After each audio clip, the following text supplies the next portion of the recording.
She was home by 9:30. On Thursdays, she was always home by that time, sometimes a little earlier. You couldn't be too careful. When he came home from a lodge meeting, it was always 10:15 p.m. You could set your watch by it. Her father had gotten him into it, and he had gone into it just to satisfy them both. But after joining, he found that he liked the civil service aspect of it. He was so good at organizing charitable and social events that he was nominated and elected to the Board of Governors. As chairman of the scholarship committee, he worked long and hard to gain support and raise money for the project. Through his efforts, they were able to fund 2 scholarships a year for deserving young people at community colleges. She made sure she was clean and presentable by the time he came home. Sometimes she went to bed, but more often she waited for him and they talked about the day before, how the scholarship fund was coming along, the ordinary things that married people chatted about before bed. Sometimes they made love, but usually they just cuddled until they fell asleep. The first glimmer that something might be wrong came when she pulled into the driveway. She couldn't get into the garage. His car was parked at an angle, blocking both doors. A sense of unease swept over her as she got out of the car. He had spoken to her only a few minutes ago and she had told him she was at home. Damn it, she loved this house. A firm believer that it was better to live in an apartment, she'd let him talk her into this house when her lease was up. It was a fairly new 3-bedroom house on a small lot. The main advantage was the porch that completely girdled the house. In front, there was a swing set under the ceiling fans. They often sat under them, swaying slightly, enjoying the warm summer evenings. She was savvy enough to realize what he was up to. It was a family home. Mentally, she could even envision swings and a kiddie pool in the enclosed backyard. One of the happiest moments of her life up to this point had happened last month when they were planting a new flower bed. To get his attention, she threw some soil at him. "Hey, you! Hello to you, too. Did I miss something?" "No, I just needed to tell you I'm ready." "No, you're not. We haven't put in the fertilizer and lime yet. We have to mix it in before we plant." "Not that kind of ready. I'm ready to have a baby." "Good thing the flower beds are soft," she thought as he threw himself on top of her and pulled her against him. The lovemaking that followed was slow, gentle, more like an exchange of souls than bodily fluids. She had never felt so loved. The most amazing thing was the tears he shed. He was always so calm, so in control of himself. She stepped out onto the porch and headed for the front door, trying to tread as quietly as possible. "Hello, Les." She jumped up. He was sitting in the swing. The porch light wasn't on, so she didn't see him. "Jesus, Kenny, you scared me. Let's go inside." "No, just sit next to me for a while. Let's enjoy the breeze for a few minutes." He patted the spot next to him on the swing. "Where have you been? You said you were here, but you weren't when I got home." She fidgeted awkwardly on the swing. "Oh, I didn't want to sleep. I remembered I was almost out of gas and didn't want to try to fill up in the morning, so I drove to the gas station on the corner. There was only a quarter tank in the car, and she hoped he wouldn't check." He reached out and took her hand. "Seriously? I could have sworn you just got back from the Hideaway Motel on 5th. Number 69. Funny, isn't it? That's the number, isn't it? Jerry's pretty superstitious about that sort of thing. Isn't that where you usually meet every Thursday from 6:30 to 9 p.m.? She aghast and tried to pull her hand away, but he gripped it tightly and wouldn't let go.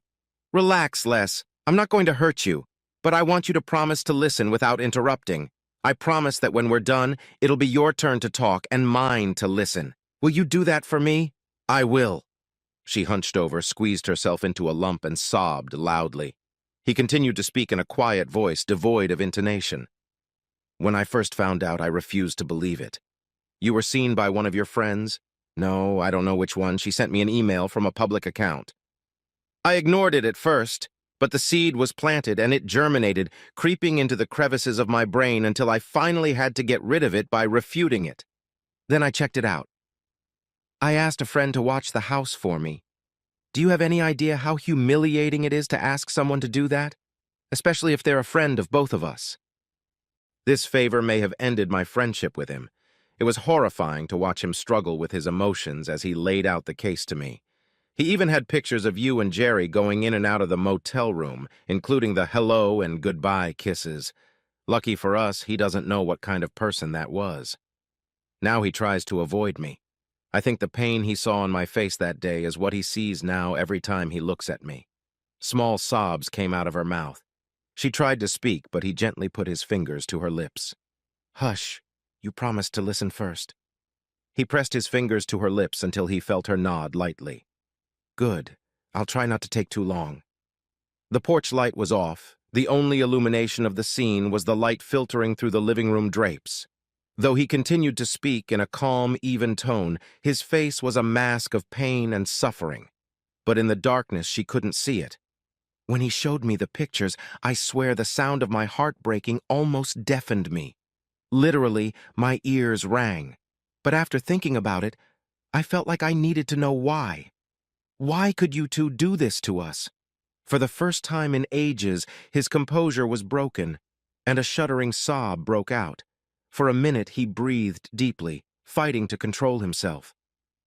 Your own sister, Leslie, how could you? When your mom died, she took you in and practically raised you. You should know that at 15, the last thing she would have wanted was the responsibility of a 9-year-old. But she made it through. Skipped dates, dances, school events to be there for you. Your dad told me that one year money was so tight that she gave up Christmas so you could have something under the tree. She loved you more like a daughter than a sister. You know she'll find out eventually. Even if she deserves the truth, I'll never tell her. I love her too much to hurt her like that. Maybe she can forgive Jerry. She's the best woman I know. But to forgive you, Les, I don't know if her heart is that big. Tears rolled down her cheeks, gaining speed and volume as she realized for the first time the consequences of her actions.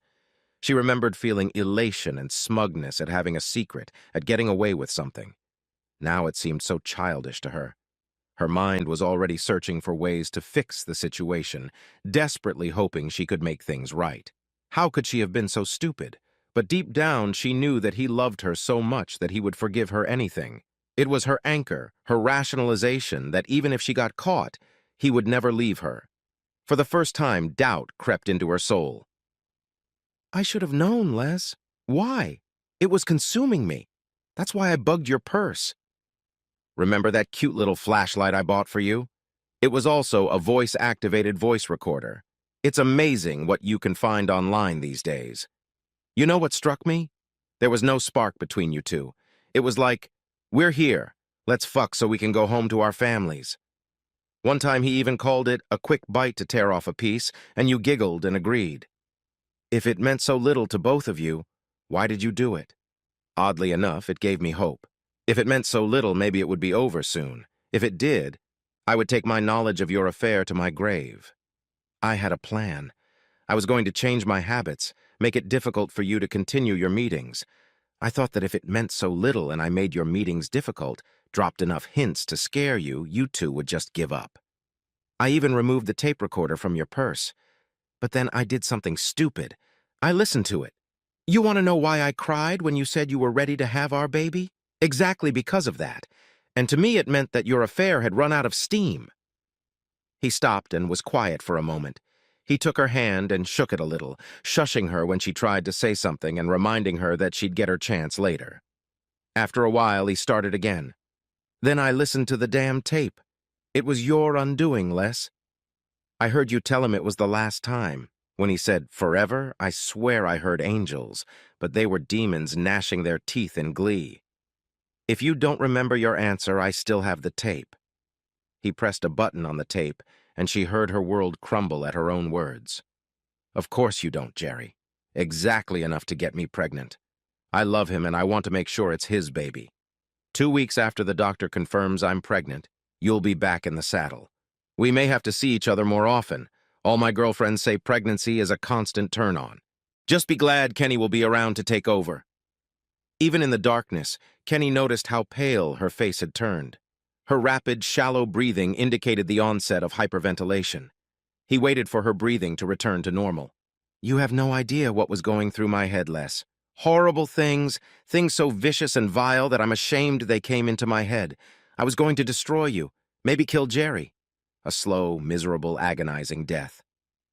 Finally, I calmed down and thought things through rationally. For the last 2 weeks, I'd been thinking about what to do. It took me a while, but I came up with the perfect revenge. I bet you're dying to know, aren't you, Les? She was terrified. Well, honey, here it is. It was so easy, I don't know why it didn't occur to me sooner. You won't be able to love me anymore. It'll never be Kenny and Les again. From now on, it's just Kenny, just Leslie. We're no longer one. We'll never have children. The 2 girls I wanted because I thought there should be more girls like you in the world will never happen. A little boy with your grace and my height, there never will be. We will never go to Lamaze class together. Childbirth preparation techniques. I will never rub lotion on your tummy to reduce stretch marks. I will never hold your hand and cut the umbilical cord in the delivery room. Childhood illnesses, seeing you off to kindergarten, middle school, high school graduation, college, it will never happen. No talking about the birds and the bees, no celebrating sports victories and consoling them when they lose, no driving lessons, no loss of sleep when they first start dating, no grandchildren. When your hands shake so badly you can't cut your golden anniversary cake, I won't help you hang on. You will never grieve for me, and I for you when one of us is finally gone. This house we both love so much? I turned down an offer to buy it. We'll never own it together. It will never hold the memories of us. Finally, tears came to his eyes. You killed us, Les, as surely as if you'd put a gun to our heads and pulled the trigger. I've thought about it a lot. I'm tired of thinking, tired of crying, tired of feeling lost and alone. There must be a good woman looking for a guy whose only talent is to love her to the end, knowing that his love and trust will never be betrayed. Not next week, not next month, but soon, Les, soon I'll start looking. She has to be here somewhere. He let go of her hand and stood up, absent-mindedly shaking off his pants. I'm leaving now, Les. I've already taken what I wanted. It was very little. I wanted nothing to remind me of you. I didn't take any pictures of you or us together. I have enough mental images to last me the rest of my life. He reached the end of the porch and turned around. I hope you find someone, Les. Remember that when you do. I'm not going to leave town or change jobs, so we'll see each other from time to time. Please don't embarrass us by trying to talk. I'll leave. Quietly if I can, loudly and rudely if I have to. One more thing and then I'll leave. It's up to you to tell your family. You made this mess. Clean it up however you want, but don't make me the bad guy. Just say it didn't work out and I'll back you up. Oh, I forgot. Oh, one more thing. Tell Jerry to stay away from me. If I'm in a bar, restaurant, or any other public place and he sees me, tell him to leave. I would never hurt you physically, but he doesn't deserve anything. And frankly, I don't even know if I want to control my anger. He was about to get into the car when the shock started to pass. Running up to him, she grabbed his arm. Wait, please wait, please wait. You said I could talk when you were done. Please sit back down. Let me explain. Beg if I have to. I swear I will never touch another man again. He gently removed her hand. Les, never, and I mean never, touch me again. I just did what I swore I would never do to you. I lied. I don't want to talk to you. I don't want to hear your explanations and excuses. I don't want to hear your promises. It's over between us, Les. You don't know how sorry I am. He didn't say another word, just got in his car and drove away. She sat on the steps and cried uncontrollably as he drove away.